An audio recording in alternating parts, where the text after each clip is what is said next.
They say the only real problem that humanity faces, they call it the denial of the divine. That's Mm. already there. You can't make anything holy, but you can deny it. And we deny it, and we deny it all up, down, and sideways. I do it still. But I know now that when I do that, I'm paying a price for it. I lower my whole awareness and I start to call crap to me at that level, and then I complain, which Mm. lowers it some more. So, I mean, I'm learning. We're all learning. You know, Being you there is the key. and also, this whole denial of the divine is so beautifully rich for us to consider Mhm. once and Yeah. for all. That I want to know who I am in truth. I want to know what I am in truth and how I serve in truth. This changed my life because, especially being out here in the West, we're so conditioned to think that how we serve has something to do with our work, our Yeah. livelihood, our finances, right? Yeah. And you really opened me up to a profound awareness around it's who I be. It's Yeah. who I be in the privacy of my own heart and how I then generously share that or show up and experience myself with others in life.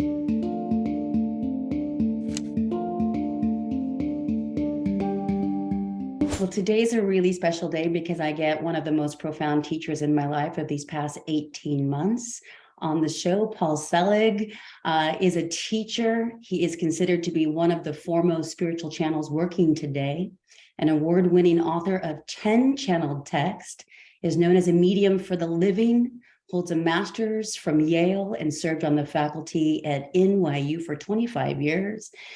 And then there was something called the harmonic convergence in 1987 that changed it all. Paul, welcome to the show. And let's just dive on into that night on the rooftop in New York City.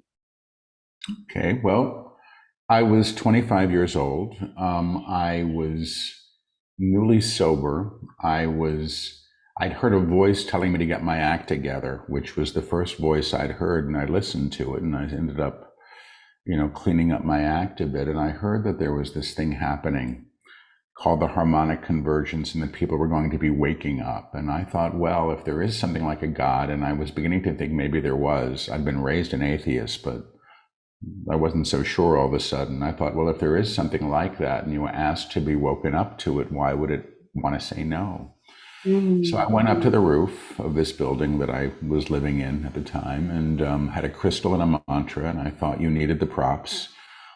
Somebody had given me each of those things, and I went up there to teach myself how to meditate, truthfully.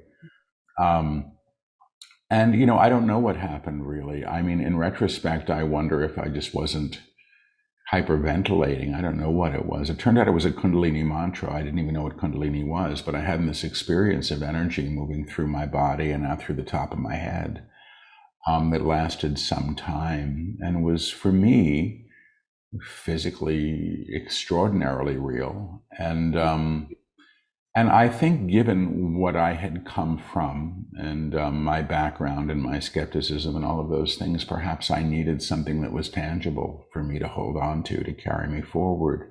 But I started seeing little lights around people after that. That was the beginning of opening up. And I don't know whether the clairvoyance and then the clairsentience were already there and just waiting to be, tapped. I don't know, and I may never know, truthfully, but that was the beginning of it. That was 87. And Mm. I don't think I've really stopped since. Yeah, I mean, your life took a radical shift, and I know so many of us around the world. Thank you for answering that call. Mhm. Um, I first came across your work by listening to the Aubrey Marcus podcast. I know he's a raving fan of yours and the guides, and then I dove into the Book of Truth, which I think came out a few years back. That Mhm. book felt like a vibrational transmission. It was what you describe in all of your Mhm. Yeah, interviews. But if you would explain that to my sure. community, how Mhm. that works and how you channel. Well, when I think of myself as a radio. So when I'm channeling the guides that come through me, I'm just tuned into that broadcast and they're just delivering it. So all of these books, and I think there's 11 now, are the unedited transcripts of those dictation sessions. Most of them are all done now, and for the books in front of an audience, because I really don't work alone. There has to be an active listener. The guides work with attunements, and the attunements are operating with language that they say has been encoded with vibration. And so the books themselves, they say, are transmissions that work directly on and with the reader. And that's been the truth from the very beginning. When the first book came out, it was called I Am the Word. It was published, I think, in 2010, dictated in 2009. They said, this is a book that's meant to be experienced more so than read. It's a journey. And the reviews started coming in. Nobody knew who I was. I was this college teacher that was working under the radar intentionally. But people started, writing in these reviews saying, I'm reading this book and my body's vibrating. I'm reading this book and I'm seeing auras. And that's continued, this experience of the phenomena of the guides working with the reader. It's interesting to me, but it's what I was in the channeling for it. I wasn't into the channeling for the information. I was into it because the experience of energy was so direct and profound when they came through. And then they were teaching us how to work at that level, which I loved because you couldn't fake it. If you're in a room full of people and the guys are saying, we're going to put a hand on everybody's forehead, and everybody goes, oh my God, there it is, that's how it was. And how, frankly, it continues to be, although the energy is just accelerated, as they continue to work. And that seems to be a beautiful reflection of humanity and this collective discomfort that we have been in and are deepening into right now. You mentioned I Am the Word. Then all of the books that have brought us to this moment, because Resurrection, your most recent, at least published book that came out in September 22, that seems to be a continuation from the very beginning. Oh, yeah. Right? They all are. It's like the DNA, I think, is in the first book, and how they unpack it and how they support us in a deeper comprehension and experience. And experience, I think, is the important word of this work, is ongoing and does build. So, the guides say they teach in a one-room schoolhouse and people can enter into the work at any time. They'll work with them, where they show up. But yeah, I think the message of rearticulation or manifestation, as they call it, the monad or the true self, what that means to be operating at that level has been implicit in all of the books, and it's just flowering now. It is really incredible. You talk about the experience and the transmission, and then the upper room, which is a euphemistic term for, I think, as you call it, Christ consciousness, the monad, an alignment with our true self. Let's go there for a moment, and then let's talk about how we get there and resurrect our own selves so that we can work with others. All right. Well, the guides say we experience ourselves or live in a collective octave of sound and vibration. And this is the common field, is the one we've known ourselves in.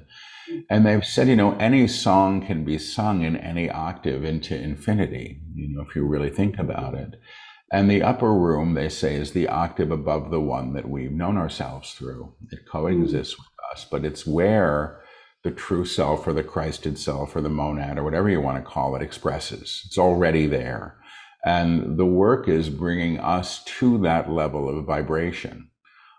So the idea of lifting to the upper room and, is a big one. And how that's done, well, how it's done is through attunement, but also you have to sort of move into vibrational accord with what expresses at the upper level. And they say it's already there. It's not like you're trying to discover it or find it or, take a pickaxe to it and haul yourself up the mountain, bump with your own weight. It doesn't work that way.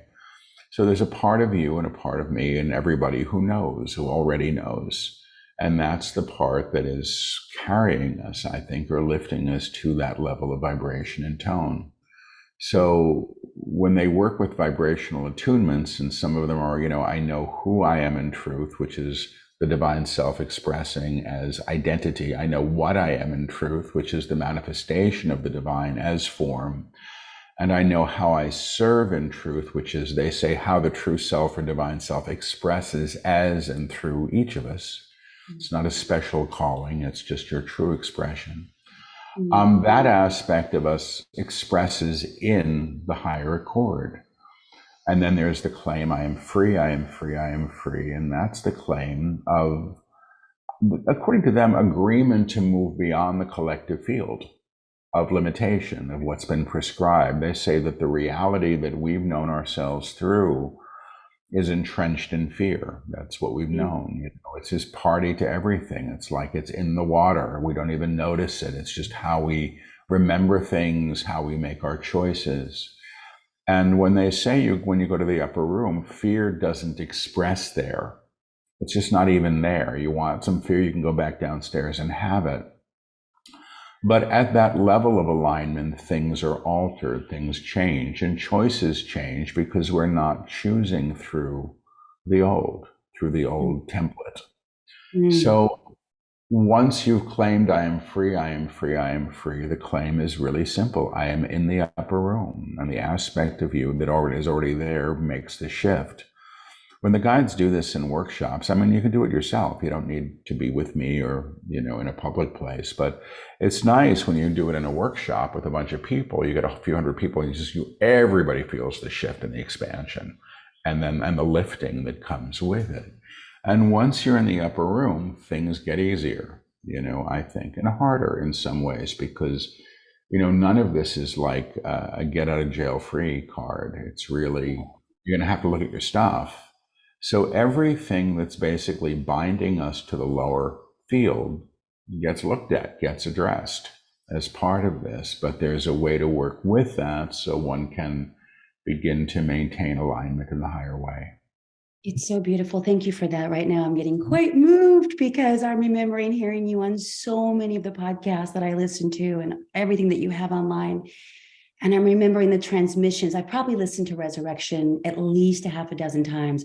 I mean, it's just when they sang their song through you, you know, and I mean, it wasn't quite the way that, you know, the known past, I would have interpreted a song. But when you vocalized that and allowed your body to express that, I mean, I was driving in the car in Los Angeles, California, and I mean, there was an infinite expansion that I experienced. And it was this resonance with, behold, I make all things new. And what I got so present to was that it truly is a level of consciousness. We can choose it anytime we get conscious to it. But you also talk a lot about how it isn't easy, because it's kind of like cleaning your house, right? When you go to shake the rug, you see a lot of shit that's been on the rug for maybe decades, and it's not comfortable, it's dirty, it's messy. And that's what humanity is going through right now. So I'd love to just talk about that so that we can give ourselves a little bit more grace as we're navigating this attunement to what we truly desire and in our true nature, I believe. Well, you know, back in 2010, in the first book, not 2009, they said humanity is at a time of reckoning, and a reckoning is a facing of oneself and all of one's creations, and that everything that's been created in fear is going to need to be readdressed or reseen or reknown in a higher way. And the process I get that we're engaging in is somewhat that, you know, we're being carried in some ways to a new level of awareness. But we don't get to do that unless we see how horrible we've been behaving towards ourselves and everyone else, you know, and I think that that's part of what we're dealing with now. The guides say some really simple things. You say, you know, you cannot be the light and hold another in darkness.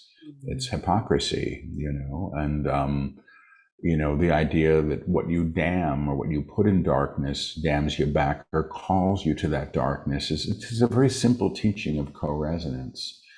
And they also say what you bless. And they say a blessing isn't, you know, prayers and best wishes. It's not like that. It's to bless something, they say, is to realize the presence of the inherent divine where it has been lacking, where it has been denied.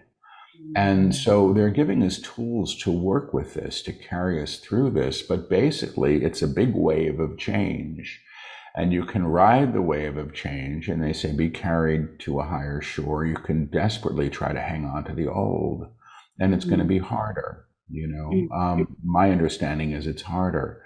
I don't know that this is a bad thing that we're undergoing. I think it's deeply challenging to the parts of ourselves that are knowing ourselves entirely through history. The guides say the personality self or personality structure knows itself only through history. You know, Mm. who we were taught to be, what we think we are, the gender, you know, the decade that we were born into, all of these things, you know, the common field that tells us this is who you should be, this is what a man or a woman is, all those ideas. But they say the divine self knows itself, the true self knows itself in the ever present now. And there's a lot more available once we stop replicating history. And I think that's where we're going. I hope so. They say, and they've said it many times now, that humanity as a whole has decided collectively that we're going to make it. We're going to move forward because truthfully, I hear that if we continue on the path that we've been on, we might not. You know, we've created the means for mass destruction, you know, and the guides have said you build bombs in the belief that they're going to keep you safe, but they never do and they never will. Finally, Yeah. they go off. And I don't hear that that's what we're looking forward to. And I'm very pleased about that. You know, I have to say, when I heard you say that, because I've heard every witch host ask you, like, oh, what's going to happen? What do the guides say? You know? And I mean, it's just, we want to hang on to every word, right? Instead of knowing within ourselves that we can just be here now. And that's all we actually have. And we can create that reality as we attune to that which we desire. Anyway, but when I saw your post, I think a couple of days ago, that you've got all these travel plans for your tours and your workshops and all this happening in 23, I was like, yes, because if you're making all these plans, and it gives me a little bit more hope, because there's a lot of fear running humanity right now. And there's a question I want to ask you, because I don't know if I've heard anyone ask it, which is, they say that like humanity must awaken by like a percentage in order for all of these shifts to really happen, or an exit from the matrix, so to speak. What are you hearing?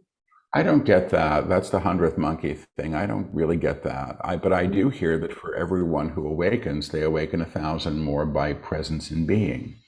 See, this is all about co-resonance. You know what I mean? So they say their teachings in manifestation are about becoming a portal or becoming a doorway or becoming a vortex. You can use any of those words, I guess. They're all sort of mean the same thing, to the higher. And it's not that it means you have to run around and open up yoga studios or you have to do something quote unquote spiritual. It's about how you are in the world and the level of vibration that you hold. The claim, and you used it earlier, the claim that they teach, behold, I make all things new, is invoked by the true self. They say God sees God in all of its creations. And so when you're operating that way, you're actually altering and lifting the world by nature, presence, and being. So I don't hear anything about numbers and percentages. And I mean, I'm not saying it's not true. It's just not how they teach it.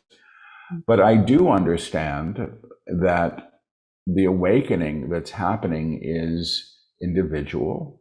I don't think it's prescribed. I don't think it's religious. I don't think it's one group of people who know more than other people. I think that's a lot of egoic crap when people want to foist it, you know. It's everybody or nobody, you know. It's not about being special. It's about realizing our humanity and our divinity while we're in form, you know. And you can't do that if you're denying it in others. It just doesn't work, you know, and we want to because it's more convenient. Well, it's comfortable. And as I love what you talk about in resurrection, you know, it's our known past. Yeah. And what we're being asked or invited to be present to is that it's, behold, I make all things new, right? And Mhm. it's like being in that co-resonance with the upper room, with that state of consciousness that we really can't describe, because we really, I mean, how do we really know what it means to embody that?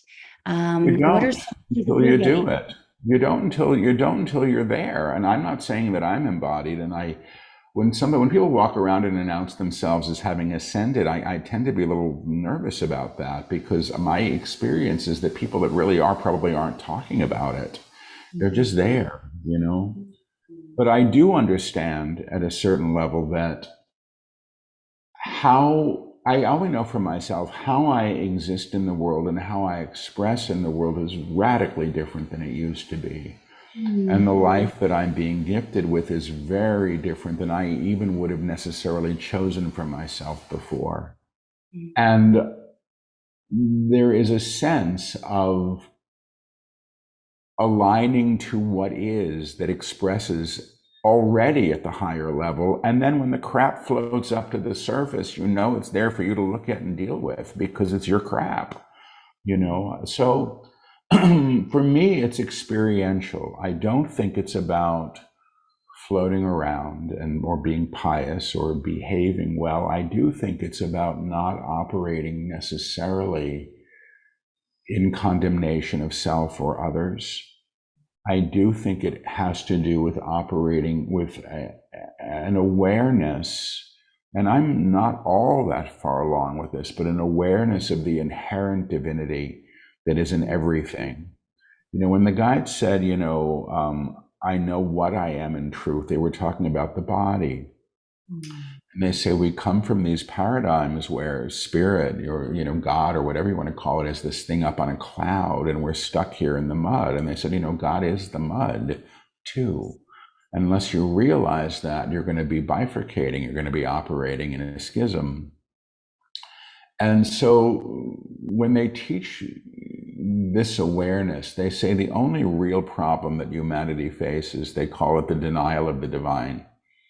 That's already there. You can't make anything holy, but you can deny it. And we deny it, and we deny it all up, down, and sideways. I do it still. But I know now that when I do that, I'm paying a price for it.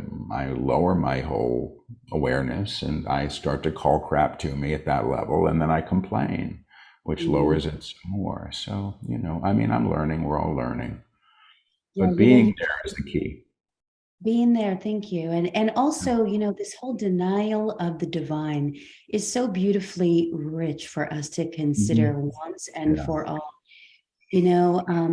That I want to know who I am in truth. I want to know what I am in truth and how I serve in truth. This changed my life because especially being out here in the West, we're so conditioned to think that how we serve has something to do with our work, our livelihood, our finances, right? Yep. And you really opened me up to a profound awareness around it's who I be. It's who I be in the privacy of my own heart, using the words of Ram Dass, also a profound teacher for me, and how I then generously share that or show up and experience myself with others in life. But I really wanted to circle back to that because that's a game changer if we're just willing to get present to who we be. As opposed to, let me just give you the quick juxtaposition. I'm a self-help junkie. Many of my listeners are. And this has really dramatically shifted the past 18 months for me because I'm like, wait a second. We have been conditioned and programmed to think that we have to have this purpose. And now the purpose is to ascend, right? It's like it's endless. And what I hear from the guides is our purpose is how we be and remembering who we are and sharing that with others. But I'd love to open that up a little bit more because that is the key to the kingdom, my friends. Yeah. Well, it was a big one. I lived in New York almost my whole life, and when the guides brought through that attunement, I know who I am, I know what I am, I know how I serve. We all sort of understood I know who I am. We all got I know what I am wrong because we still thought it was what we did, how we showed up, what we did for a living. I'm a social worker, I'm a teacher, I'm whatever I happen to be. And, how we serve, the guides say, is how we're most fully expressed as who we truly are. And who we truly are is an aspect of the divine. It's an iteration of it. It's not about deifying or claiming the personality structure as the true self. The personality structures of God, everything has to be. But, the problem is it thinks it is. The personality thinks it's running the show and all of those things. And when we start to access the deeper part of us that knows, that is unafraid, the guides say, the true self is never afraid. It doesn't know fear. It's just not party to it. The true self doesn't judge, doesn't damn. The true self knows who it is in consort with all things. And when we start to access that part of us, the other parts that are I suppose diluting that or obscuring that vision come forward. And then the guides have given, us tools to address it. But service, I learned a little of this early on, when I was in my 20s and very poor. And I was, a year out of graduate school at Yale, but I was like destitute and totally totally confused about everything. Suddenly I was living in a world where maybe there was such a thing as God, and that changed everything for me. I was like moving to another planet. Mhm. But I started teaching, not because I wanted to, but because somebody offered me a teaching job and I needed it and I loved it, which was amazing. But very early on, I remember I had a job that had me setting up educational programs in the public school system in New York. And I'd have to go out like to the old South Bronx when it was really like a bombed out area. And the people working in those schools they just knocked the socks out of me. They were so present, they were so aware, they were loving the kids, they knew what to do, and they weren't these other people that I was meeting back in New York who were saying, well, I brought a new crystal today and I smiled at the cashier and that was my service. A whole other thing. And then I kind of thought, it doesn't have to be either of them. It's how you be, how you Mm. show up in the world. And I think we're accountable to our choices and our actions. And I think if I want to be in a crappy mood and treat everybody accordingly, I can do that, but I'm accountable to that. And again, there's a price paid. There's a teaching in the newest book. They're really resting in this claim, God is, God is, God is, which is really a claim of truth. They say it refutes the denial of the divine, because it's where we say source can't be is where we claim the darkness. And when we claim the darkness, we empower it. When we bring the light to that darkness, the darkness can shift. We're not spiritual bypassing or pretending it isn't horrible or painful that certain things happen. And in fact, if you're in your knowing, which is the true self, the guides say the true self knows, the small self thinks. If you're in your knowing and you are called to act in service, you do. You don't question it because you know. Like if I'm in a situation, and the guides say, if you're walking down the street and there are people fighting and you're in a position to break it up, break it up. I mean, if that's what you're called to do in the moment, it's not necessarily about passivity or lack of action, but it is about knowing what your intent is. Self-righteousness, the guides say, is always the personality self. And if I want to get on my high horse about something and tell everybody else what they should believe, I'm operating at a low level, so I'm learning this stuff still. And I heard you on the Mark Groves podcast. It was my favorite interview, by the way, that I've heard of you so far. It broke everything down in a way that I got it. So I wanted to thank you and Mark for that. But he said something that you had said in, I think, the Book of Mastery. Your body can only alchemize the lowest level of truth you're willing to hold. And I thought that was so profound. And I wanted to open that up a little bit with you and then talk about how that even connected to you quitting 4 packs of cigarettes a day, me quitting drinking cigarettes myself, and just so many beautiful uncoverings. Well, I mean, it's ongoing. I mean, basically, my whole nature seems to be somewhat addictive, and I just don't act on it the way that I used to, which is a good thing. So the idea that we can only hold so much, I think, is an important one. And people sometimes, and I did when I was young, I wanted it all now. I mean, if there was some spirit, God, whatever it was, I wanted it because it made everything else pale in comparison. And I was given enough of an awareness of that to know that it was real. I mean, I didn't know what the hell to do, nor did I know who the hell I was anymore because it screwed everything up. So the idea that we can only move into accord, which is vibrational agreement with what we can manage, is important. Yes. It's not like I want to be, sometimes people are like, I want to channel and, he can channel, I want to channel. And then suddenly it's like because when I started, I used to feel like I had a tin can to my ear on a string and somebody else might talk into it. And fortunately, the guides that I work with figured out how to work with me. And they did emerge early in the game. But, I can't imagine now walking around with a tin can. It's like walking through, a subway station saying, somebody want to talk to me, I'll listen to you. And because the person doesn't have a body, you think it must be true. And I think people need to be prudent and aware, of how they're accessing and what they're accessing and be able to to check it out. And that comes back to true knowing. Mm. So I've developed over the years, when I first started hearing, I was hearing phrases and there was energy coming through. The guides didn't start lecturing through me till I was 48. I started opening up to channel in my early 30s. So 48, all of a sudden they were just talking, talking, talking. I'm going, what the? I just knew they were talking more. I wasn't recording anything in those days. I was just still in it because I wanted to feel the energy and the attunements. We continue to progress, and I think we all continue to move at the level that we can hold it. And I think some of us show up really ready and aware and, evolved. And, I showed up. I don't know how I showed up. It wasn't very pretty.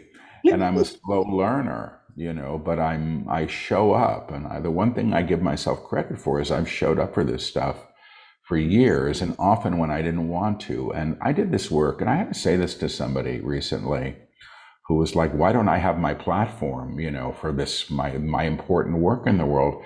And I said, I did a group in my apartment for 18 years. I had a little basket, people put $10 in. I think I went up to $20 at the end of the 18 years. Sometimes there were 3 people, sometimes there were 15. It wasn't until the books that people began to, support showing up, Mike being able to travel and do things with them. But I often say this, if nobody was wanted to show up at 3 people, I'd still be doing it. This is part of my work, and I've had to do this work when people were saying, when I first started, I was heckled. I mean, I remember doing a free event at a church once. There were people heckling in the first row. And I'm thinking, why am I doing this? What's the point? And I know it looks ridiculous when I channel, and I'm like, but it's how it comes through. I can't fix it. It's not about it being palpable in a way that is necessarily commercially viable or, appreciated for its aesthetic beauty. It's like watching somebody, I don't know what, whisper and repeat like a wild man for 40 minutes until the lecture is done. And I live with it, and I'm comfortable, and I'm grateful for it too. So I don't know what I'm talking about. Well, I certainly don't know if I know for sure what you're talking about, but I have definitely heard you channeling. You've got so many YouTube videos from back in the original days where, yes, it's fascinating to watch, but then you get used to it and it becomes deeply comforting, and it's like a hug. It's like you're being held in the divine and something that you don't really have reference for. I wanted to circle back to this whole being in co-resonance with what we say we want, but maybe there is a gap. And so we were talking about, right, we can only alchemize to the lowest level of truth that we're willing to hold. How do we increase our capacity to hold more? Well, I think we first have to know that things are possible. Nothing can be claimed until it's first a possibility. We're not going to do it. The guides have said we're always ordering off of the menu of what we expect to receive. So it's an ezy one to think about, but you go to the sushi house and you don't order the spaghetti, it's like, but we have to realize that these things exist and that they can be had or received. But part of the challenge is that most of what we're demanding is what we think we're supposed to have. Like, I want a really hot boyfriend, and I want a better this and a better that. And it's not that there's anything wrong with things, but why do we want them? The guides used to say there is nothing wrong with a house on the hill. Somebody gets to live there, but why do you want it? Because if you want it so that you can be the envy of your neighbors, you're creating in fear. You're operating from that level of personality, and those things don't last. So, when they talk about the upper room and manifestation, they really do talk about moving to a level of alignment where you become receptive to the good that is already present, and you're not demanding it and saying, where the hell is it already? I mean, I have areas of my life where I'm still saying, where the hell is it, but few.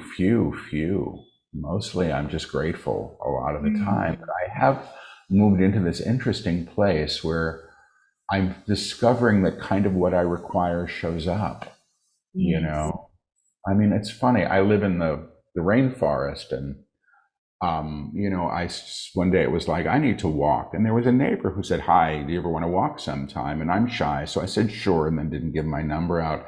But I thought, I really should walk with somebody. I'll do it. And now so I have a walking buddy, Mm, and it's like I didn't ask for it, but I knew I needed it, but it showed up as needed at the right time. I mean, so that's a little goofy example, but the examples are extraordinary now, where I just go, wow, that's really happening. And I wasn't pushing for it or trying to make it happen or worrying that it wouldn't happen. They say, we're so busy trying to seek or find God, or that we don't realize that we're already known mm, and that our mm. needs may be known. We don't have to have a temper tantrum every day in order to get them. So anyway. Exactly, like a 2-year-old demanding something that they think they should have. And that's so many of us in the world, and especially with so much more separation and division and polarization happening right now, and the finger pointing. What you described in response to my question of how do we increase our capacity to be with more, is to be grateful for more, right? To be grateful Yeah. for all the nuances. It reminds me of, a part in Resurrection, and I'm probably paraphrasing a bit, but it was something around, some people are stumbling to find the right keys to the kingdom. I will find my way once I have that right key. Yeah. And then you say, but the key is the true self in expression, Yeah. and a profound humility to the manifestation in the divine that is encountered in all things. Mhm. The monad lifts to the level of alignment. So once again, we're back to, what are we conscious to? What are we learning to embody and expand from, so that this is how we show up and who we be every day? Mhm. Yeah. The guides say in the very first book, they said, they talked about the Christ and they defined it. And they say the Christ is the aspect of the creator that seeks realization as in through us. It's the piece of the divine. They call it the monad. They call it the universal or true self, or eternal self. Monad is what they use now. And the idea that this part of us is already there, but seeks its awakening through us is key, And Mm. that, I think, is what happens in this work. I think that's what they're supporting us in. And there are other ways that happens, certainly. There are many ways, and there are many different, I'm sure, paths to this. And the guides are working in a language they work with in a culture and time that I guess that they feel can hear this in this way.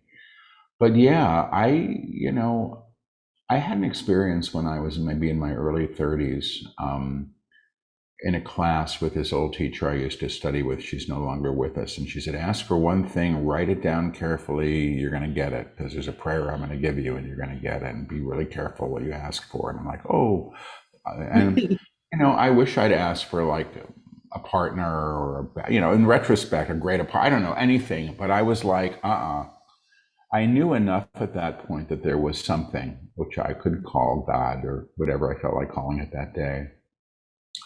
And I knew that if that was so, I wanted to go all the way with that. And in some ways, that was my prayer. I want to go all the way with this. And Mm. when I go back, I actually wonder now if the books weren't the answer, because they're a way for Ah, people. yeah. I think I got the prayer. I just didn't realize what it meant. But Mm. that's really what the books are. If you want to go all the way, here's a way to do it. Not everybody does, not everybody must. People come here to learn different things. I think eventually we all get there, but in whatever way is right, because I think we're all called back to our true essence in time. I don't think you have to die to do that. I think maybe you die to an idea of who you were in form, but you're still walking around. Yes, beautifully said. A death to the known past, and then a complete Yeah. rebirth to the truth of who we really are, Uh, in the divine realm. I'm remiss that I didn't ask earlier if you could just explain maybe who the guides are. I've heard you say it a million different ways, but what are you saying in today's time? well, I mean, the name that they come through with, when they come through with a name, they say, if you wish to call us something, you may call us Melchizedek, which is an old name, and I've heard that for a long, long time. Mhm. My favorite way they define themselves is they say, we are who you become when you know who you truly are. That's what I like. But they're teachers, and they're good. I have to say, sometimes I have to say, I don't care how articulate I might be, I'm just not capable of closing my eyes and dictating 11 books that don't require any editing. It's crazy, but they come prepared and they come to teach, and I just get to show up and take the dictation. I'm in a good position, but my job for them, at least, is stenography. Spoken stenography. When I'm reading psychically, I'm accessing different parts of myself, and I'm more involved because I have to interpret. But when you're channeling, there's no interpretation. It's just, this is what they're saying as it's said, nothing more. Yeah, and it's so cool when you listen to the books, because I listen to them on audio. The guides will literally say, Paul interrupts. We wish he wouldn't interrupt, and it's just like, this is just so real. But the experience, I've shared the books. I have hundreds of people in my community and different programs. And all of them have reported back saying something very similar. I feel something. I feel lifted. I feel transformed. Or some just be like, there's like a vibrational frequency that feels familiar. This is the kind of feedback that I get. So it is a transmission. It is an experience that's helping us to increase our capacity to be with who we really are. I agree. I hope so. And thank you for sharing the work. Oh gosh, my pleasure. A couple more things before we wrap. There's a lot of I think urgency and panic in the collective right now, and depending on where people put their attention, which is the fear, right, the unknown, the uncertainty. What the guides continue to suggest is a reconciliation, a reclamation, and a coming home, really, to the upper room. We talk about how humanity has chosen and everything is going to be okay. And I mean, it is right now. So that's all we've got anyway. But have you heard a time frame just for egoic purposes only?